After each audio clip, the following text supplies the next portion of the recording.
রাশিদ, বসন্ত উৎসবের সবশেষ পরিস্থিতি কেমন দেখছেন? উৎসাহ উদ্দীপনা কেমন সকলের মধ্যে? প্রকৃতিতে আজ ফুল ফুটুক আর না ফুটুক, আজই বসন্ত। একদিকে ঋতুরাজ বসন্তের প্রথম দিন আজকে পহেলা ফাল্গুন, অন্যদিকে ইংরেজি নববর্ষ বা ক্যালেন্ডারে আজকে তারিখটা হচ্ছে 14ই ফেব্রুয়ারি, অর্থাৎ ভালোবাসা দিবসও আজ। সব কিছু মিলিয়ে প্রকৃতিতে আজ নব স্পন্দন, নব গানের যে একটি জাগরণ, সেটি আমরা দেখতে পাচ্ছি।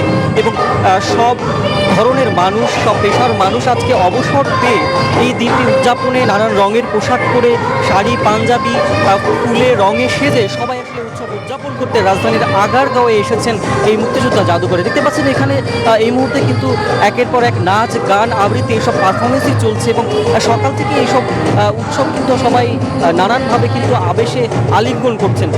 এবং বসন্তকে বরণ করে নিতেই কিন্তু শহরের ইট কংক্রিট পাথরে যারা ব্যস্ত কর্মজীবী মানুষরা রয়েছেন, তারা কিন্তু এখানে এসে মিলেছেন।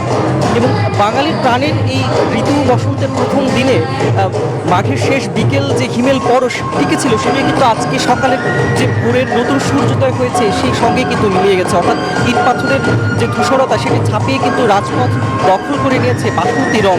এবং সেই রঙের ছোঁয়াই কিন্তু চারপাশে আমরা দেখতে পাচ্ছি। তরুণ তরুণীদের পরনে হলুদ শাড়ি, বাসন্তী কমলা রঙের শাড়ি, মাথায় গাঁদা ফুল, আর সেভাবে কিন্তু সকলে সেজেছেন।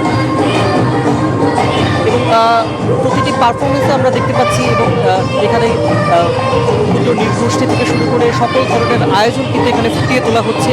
অর্থাৎ বাঙালিয়ানা সংস্কৃতির যে একটি ছোঁয়া, সেটি কিন্তু আসলে এখানে আমরা দেখতে পাচ্ছি। আর সকাল থেকেই আয়োজনের শুরুটা হয়েছে, এখন পর্যন্ত এই আয়োজন চলছে। এবং সবাই আসলে বলছেন ভালোবাসাটা বিলিয়ে দেওয়ার জন্য আজকের এই দিনটিকে সবাই আসলে চমৎকার করে উদযাপন করছেন, যাতে আজকের এই দিনে ভালোবাসা আরও দ্বিগুণ হয়ে ওঠে, বসন্ত সবাইকে ছুঁয়ে দিয়ে সবাইকে আরও রঙিন করে ওঠে। এই ছিল বসন্ত উৎসব উদযাপনের সবশেষ খবর আমার থেকে। মেঘলা।